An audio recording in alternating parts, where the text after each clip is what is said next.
So hello friends, कैसे हैं आप सब लोग। वेलकम है आपका हमारे एक और नए ब्लॉग में। तो श्री के दादा दादी आ गए थे यहाँ देहरादून से, तो हम लोगों का फिर प्लान बना कि चलो, काफ़ी टाइम से हम सोच रहे थे कि कैची धाम के दर्शन करते हैं। दादी की बिंदी लगाई है इसने। आप भी कुछ बोल रहे हो? हाँ बोल रहे हो। हाँ। तो काफ़ी टाइम से हम सोच रहे थे कि कैची धाम चलते हैं, तो प्लान बन नहीं पा रहा था, बनता था फिर कैंसिल हो जाता था। तो इस बार सडन प्लान बना, तो हमने कहा चलो मम्मी और को आप लोग आ जाओ। तो मम्मी पापा आ गए थे देहरादून से, तो हमने कहा चलो फिर कल चलते हैं फिर कैची धाम। तो मॉर्निंग में सुबह ही निकलने का प्लान है, अप्रॉक्स 6 बजे तक, 6-7 बजे तक, मतलब उससे पहले पहले कोशिश है कि निकले। चलो फिर मिलते हैं आपसे, आपको भी दर्शन कराते हैं कैची धाम के। मिलते हैं फिर आपसे कल। तो फ्रेंड्स, फिर हम हो गए थे मॉर्निंग में सब लोग रेडी। देखो, श्री भी हो गई है, उसका भैया भी हो गया रेडी, पापा भी हो गए हैं रेडी। तो सब रेडी थे, दादा दादी सब रेडी हो चुके थे, बस मैं भी रेडी थी। तो बस हमारी निकलने की तैयारी थी। तो निकलते निकलते 8:30 तो हमें बज ही गए थे घर पे। कितना भी जल्दी करो बट नहीं हो पाता है। मम्मा क्या बोल रही है आपको? अब मंदिर चले, अभी चलो।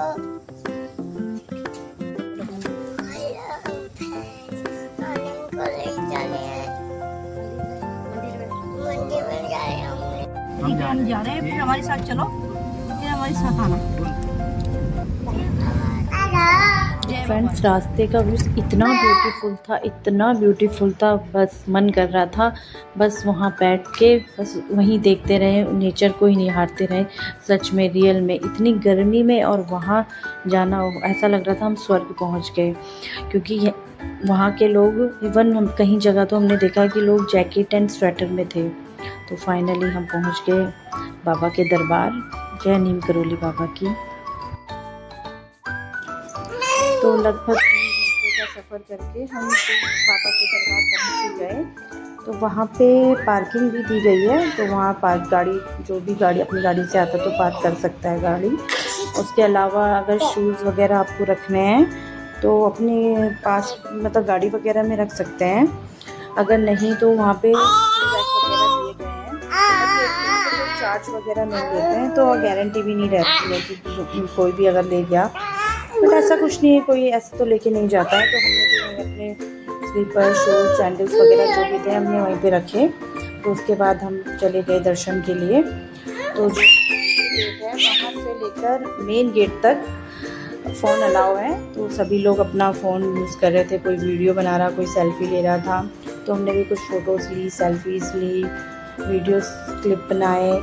तो उसके बाद धीरे धीरे हम जैसे ही मेन गेट में पहुँचे तो वहाँ से फ़ोन बिल्कुल बंद कर। तो जैसे ही हम अंदर गए तो बाबा जी के हमने दर्शन किए, पर फ़ोन अलाउ नहीं है, तो इसीलिए वहाँ पे हम कुछ भी वीडियोस वगैरह नहीं बना पाए। तो फिर हम फाइनली बाहर आए, तो बाहर का जो भी व्यूज़ था हमने वहाँ पे क्लिप बनाई, वीडियोस बनाए। और हाँ, एक और बात यहाँ पे अनोखी है कि बाबा जी को भोग नहीं चढ़ता है। जो भी हम भोग अगर बना के लेके जाएं या वहाँ से हम लेते हैं बाबा जी के लिए, तो सिर्फ वहाँ पे हम बाबा जी को वो भोग सिर्फ दिखाते हैं, ना कि चढ़ाते हैं। तो वहाँ पे पंडित भी हैं, वो भी यही बोलेंगे कि हाँ भोग दिखाओ, बस दिखाते हैं और उस भोग को हम अपने साथ वापस लेके आते हैं। तो ये थोड़ा अनोखी चीज़ है वहाँ पे। और फिर बाबा जी के दर्शन अच्छे से हमने किए। हाँ, और एक और चीज़, अगर आपको वहाँ जाना है तो आप हनुमान चालीसा ज़रूर पढ़िए। तो हमने भी पढ़ी। तो वो बोलते हैं वहाँ पे राउंड मारते रहो, मतलब खड़े तो होने बिल्कुल नहीं देती एक जगह पे सिक्योरिटी, तो वहाँ पे लाइन चलती रहती है।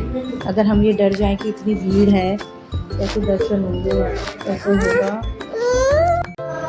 तो 1.5 से 2 घंटे हमें वहाँ पे लग गए। तो उसके बाद हम वापस निकल पड़ी अपने घर की ओर। और एक और चीज़, अगर आप यहाँ आते हैं तो भीड़ को देख के ना घबराएं, ये ना सोचे कि पता नहीं कब नंबर आएगा, इतनी लंबी लाइन है। क्योंकि जब हम भी पहुँचे तो काफ़ी भीड़ थी, तो हमें लगा यार हम कैसे पहुँच पाएंगे, और बच्चे के साथ इतनी लंबी लाइन कब तक खड़े रहना पड़ेगा लाइन पे। बट वहाँ पे इतने अच्छे से मैनेज कर रखा है कि लाइन बिल्कुल चलती रहती है, वो रुकने बिल्कुल नहीं देते हैं एक जगह पे, लाइन कंटिन्यू चलती रहेगी। अगर आपको पाठ भी करना है तो आप खड़े खड़े नहीं करेंगे वहाँ पे हनुमान चालीसा का पाठ, आप दोबारा आइए, घूम के राउंड लीजिए और पाठ करते रहें। तो ये चीज़ बेस्ट थी कि इस वजह से वहाँ पे ना इतनी भीड़ इकट्ठा हो रही थी, मतलब हर किसी का नंबर जल्दी जल्दी आ रहा था। तो वहाँ से बस सिक्योरिटी यही इंस्ट्रक्शन देती जाती कि चलते रहो, आगे बढ़ते रहो। और रुकने में तो खैर वो चिल्ला ही रही थी अगर कोई रुक जा रहा था वहाँ पे, तो रुकना बिल्कुल वहाँ पे अलाउ नहीं है कि एक जगह पे आप रुक जाओ, जहाँ मतलब मीन्स जहाँ पे एंट्री शुरू हो रही है, बस चलते रहना है वहाँ पे, चलते रहो, सीधा दर्शन करते रहो, घूमते रहो। नीम करोली बाबा जी की मान्यता तो आपने सुनी होगी, दुनिया भर में इनको पूजा जाता है, माना जाता है। ये उत्तराखंड में नैनीताल डिस्ट्रिक्ट में स्थित है। तो आप लोग ज़रूर आइएगा यहाँ पे दर्शन करने।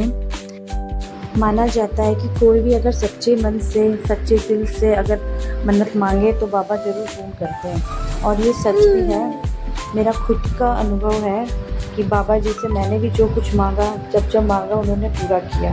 बस एक इच्छा थी, बस बाबा जी के दर्शन करने थे, क्योंकि मुझे काफ़ी टाइम पहले इस बारे में कुछ नहीं पता था, लेकिन मुझे भी कहीं से पता लगा नीम करोली बाबा जी के बारे में। फिर मैं उन्हें मानने लगी।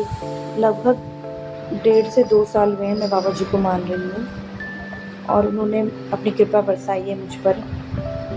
तो बस ये मन्नत थी कि बस बाबा जी आपके दर्शन करने हैं, वो आज पूरे भी हो गए। तो सच बोलूँ तो बाबा जी बहुत दयालु हैं, बहुत कृपालु हैं। आप भी ज़रूर आइएगा, दर्शन कीजिएगा।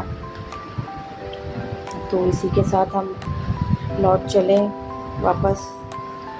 तो हम पहुँचे हल्द्वानी की साइड। सच में दर्शन करने के बाद 3 घंटे ट्रैवल करने के बाद भी, और 1.5 से 2 घंटा वहाँ पे रुकने के बाद भी, मतलब किसी के चेहरे में इतनी थकान का कोई वो नहीं था, सब फ्रेश लग रहे थे, बच्चों से लेकर बड़ों से लेकर सब लोग।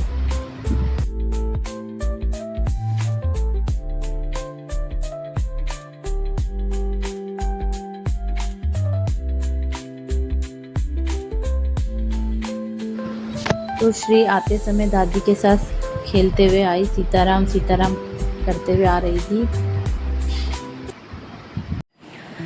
ओके गाइस, फाइनली हम पहुंच गए बाबा जी के दर्शन करके घर को। तो आप लोगों को कैसा लगा ये ब्लॉग प्लीज़ बताइएगा। इस ब्लॉग को हम यहीं क्लोज़ करते हैं। तो आपको जैसा भी लगे प्लीज़ कमेंट करिएगा, एंड चैनल को सब्सक्राइब करिए, लाइक करिए एंड शेयर करिए, और ढेर सारा प्यार दीजिए। Okay bye.